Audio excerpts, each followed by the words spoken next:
Okay, this is a traditional sill systems. Photo was probably taken down in the Chesapeake Bay. I didn't have any good pictures of Connecticut to open with because we don't have any established projects yet. But hopefully that'll change soon. You can see all the lines in here. Those are waterfowl deterrents because the geese and the ducks get in there and they can really do a job on young plants. Okay, I don't have to go over this because you've already seen this a couple times today. I do want to point to the bold print in the bottom.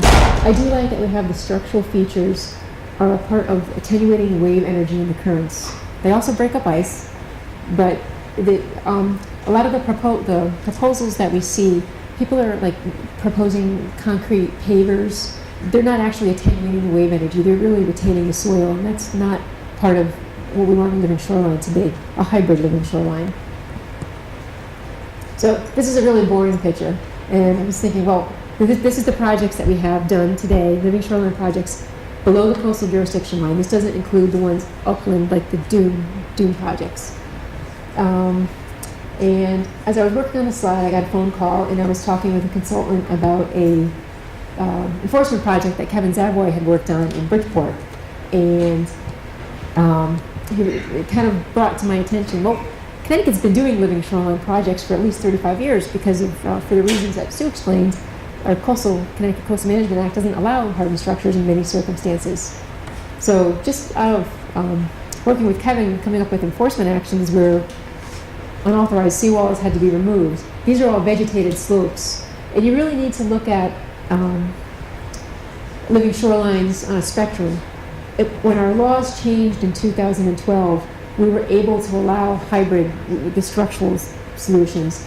Before that, we did a lot with just non-structural, the vegetated slopes. What permitting process will be used for living shorelines in Connecticut? We get that question all the time, and it really depends on the site. We can't give you any straight answer until we know what you're proposing and what the site looks like. These are just examples of some of the processes. This is one enforcement action. It was a seawall in Bridgeport. They had done this right after Sandy, I believe, and they had to remove all the concrete blocks. You can see where they just moved them to their neighbor's wall there. So it looks like it's going pretty well so far.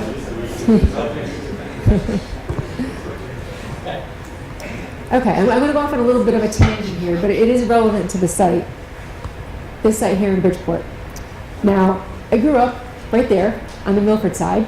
So this is Stratford Point and Wilford Point. Milford Autobahn's right out there. My parents were avid outdoor enthusiasts, and I used to go riding horses with my mom up the Housatonic River. It was not that developed in the 70s, so we actually could go all the way up to the Merritt Parkway. We always had a boat on the Housatonic River. We kept it in the marina right about there. So we grew up fishing, and my dad was also an avid hunter. So he belonged to the Remington Gun Club, which is this site right here. And my dad and my brothers used to go hunt to go skeet shooting every Sunday, and they brought me once. And they only brought me once. That's not actually me, it's somebody else. And the reason that they only invited me that one time was because I did better than them, so they never brought me back again. So overall, my contribution to the lead shot that was entered into the system was pretty small. There are hundreds of tons of lead shot there. That was so from like 1920 to 1980, I believe that facility was in existence. So it was a subject of remediation. You can see the wetlands here all along the shore during the remediation, which started back in 1990, I believe. Was it 90? No, it started in 2000. So, and it just ended in 2011. They're still doing some. But you can see where there used to be wetlands all along the shore. There's no more wetlands there because it was all remediated. The Sacred Heart University took the lead on this living shoreline project, but they're also working with Connecticut Audubon, I believe, and the DuPont subsidiary actually owns the company, or owns the property. We were able to do this under a certificate of permission. First, it is a true restoration project because there were wetlands there, and so this whole shoreline is about 1,000 linear feet. And the pilot project that they started with the reef balls is only about 150 feet. So we weren't worried about the neighbors being impacted, and because of all the remediation and all the stuff that had been going on there, the neighborhood was really involved and knew what was going on with the site.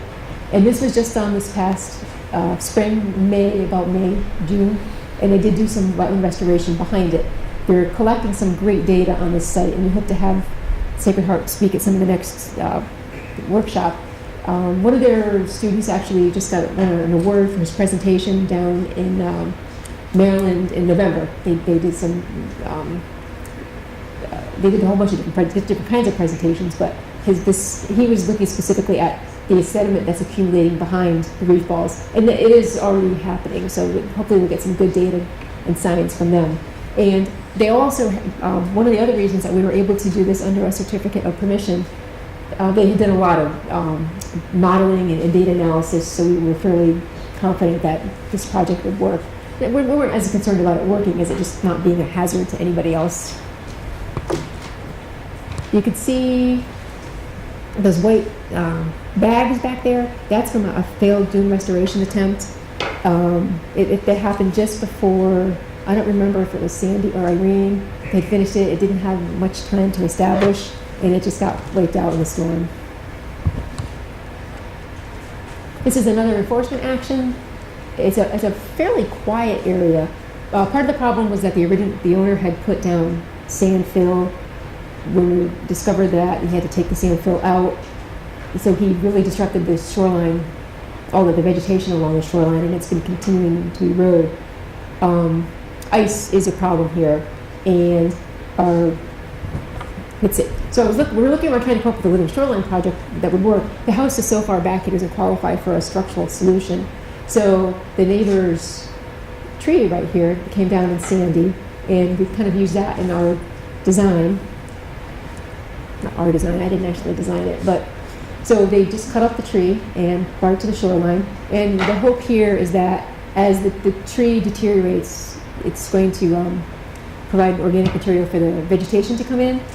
And he cannot roll down to the shoreline anymore. He really has to let the natural vegetation come back in.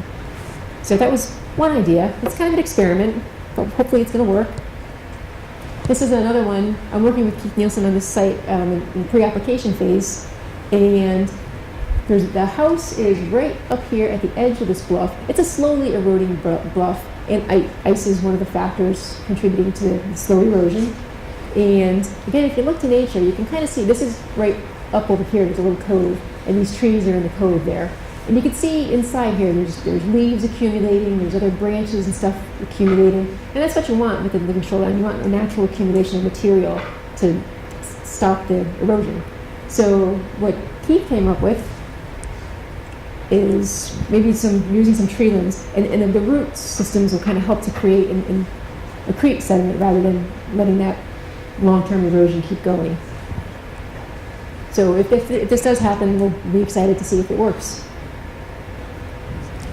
Now, when you submit your application, what kind of studies are you going to need? We don't know. It depends on the site.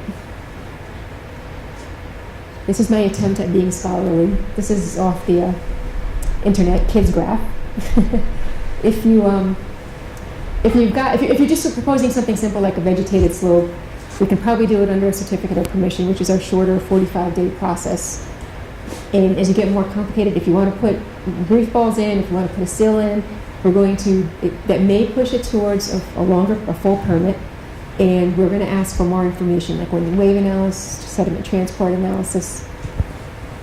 And the same is true for the size of the property. If you've got a large property like that Stratford, the Remington Gun Club site, and you're only doing a little tiny project, we're not worried that you're going to be impacting neighbors, so we can possibly do it under a certificate of permission. It depends on the situation. And then if you've got a really small property, just 50, 100 foot shorefront, and you want to do your entire shorefront, we're concerned about what the neighbors are going to, we want to make sure the neighbors are aware and we're comfortable with it. There won't be negative impacts to them, so we're going to ask for more information.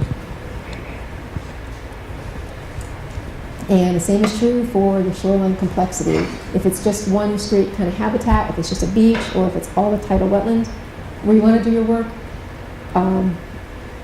we're probably not going to be asking for a lot of information. But if you're in a code and you've got rocky intertidal areas and have some beach and then some wetland systems, then we're going to be more concerned about what the impacts are to the adjacent habitats, and we may ask for more information. We don't have any specific engineering criteria right now for living shoreline projects. As the engineer said, we don't know what's going to work. We do want to experiment, so we don't have any specific requirements, at least at this point. No one ever accuses regulators of having common sense, but we can try. We can try here. You can see this is East Shore Park in New Haven. And you can see there's this old, really low-lying bulkhead system, it seems to be, that's actually, it's winter, it's a winter photo, so you can't tell, but this is all tidal wetlands behind here. So it is actually working as a little mini living shoreline project, and sediments are accreting behind that to promote the tidal wetland growth. Now, I love history, I love all the aerial photographs, and those rocks there, they're driving me nuts. Like, why are those rocks there? There has to be some reason for that. So I looked at the aerial photo. So apparently all of East Shore Park used to be a tidal wetland. And right there, the mouth is where, those rocks are kind of acting as a jetty for that old tidal creek that's not there anymore. And I still couldn't figure out what that low-lying bulkhead was doing there. If you look in this aerial, you can actually see that white line there. I think that's the bulkhead. And I couldn't figure out why it's there. So if anybody knows anything about New Haven history, you can let me know. That'd be great. Okay, this is just to summarize what I just went over. Let's see. Now, John Roberge, I was interested in looking at, you can see the bottom. I think this is about 2006. I stole this from the Delaware Department of Natural Resources. And those were 2006 estimates for the cost on the bottom. And I just wanted to show this slide that as you go from the non-structural projects to the hybrid projects, it's going to possibly increase the permit process time, and it's going to increase the information that we ask for.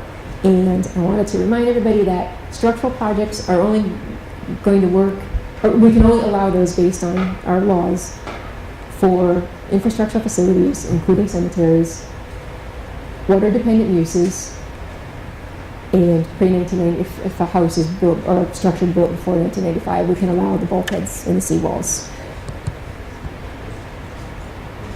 And once you get your permit, what kind of conditions can you expect? That Stratford project, the Remington Gun Club, we did require, we talked to our boating safety folks, and we did require markers to be put on those because at high tide you can't see the reef balls. And so we will look at, we evaluate the potential impacts to navigation. Short and long-term monitoring. We're going to do our standard, probably 3 to 5 year monitoring with reports submitted every year. Not a lot. I mean, we need photographs, we need to know what's happening at the site. Is it working, is it not working? And what you're doing to fix it, as if there's a failure, how it's going to be fixed. And then long-term, nationally down in Chesapeake Bay, 2 years ago, I went to a conference, and a lot of the scientists they really regretted not having monitoring requirements for up to 20 years. So we're going to be putting that in our conditions, but it's really, just let us know if it's, some pictures, and let us know if it's working or not. That's what we need to gather that information. And yes, you will be able to do modifications, and there will be flexibility. The storms are going to damage it. You can go out there and fix things. If you need to make improvements, just let us know. We're going to have we'll probably treat it like a de minimis change, where you just let us know what failed, why you think it failed, and what you're going to do to improve it. So at specific sites, there might be restrictions on how far out you can extend, or what you can do with the footprint of the project. If you need to put it the waterfowl predation things, that's okay to go ahead and do that. So we are aware that we need to be flexible. And for hybrid designs, if there is a structural component to it and the system fails, it has to be taken out. What challenges do we face? We know there's going to be failures, like the dune project I showed you at Stratford Point.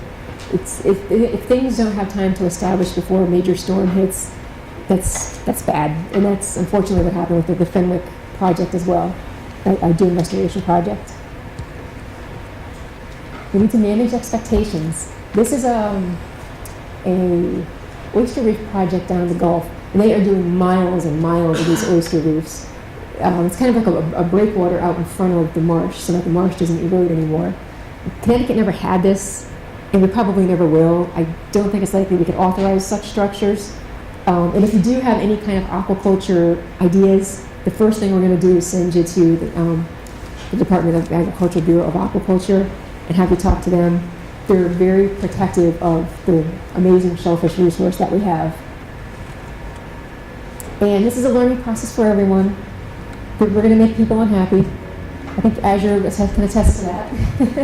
This is one of the first projects here. You don't have to read the whole thing. I just wanted to highlight the word that this is Kevin Zavoy and I were working to try to fix a violation site, and our first suggestions at Living Shoreline Projects were he was not happy. The engineer said, that's not going to work. I don't like that idea, and that was in June. So by August, we found a solution that might work, and he was happy, and we got the project in the ground. So we may not be happy with our first responses, but we know we want these projects to get in the ground. We want some things to get done. We want to know what's going to happen with the project. So we're not trying to block anything. We do want them to happen. And that's it.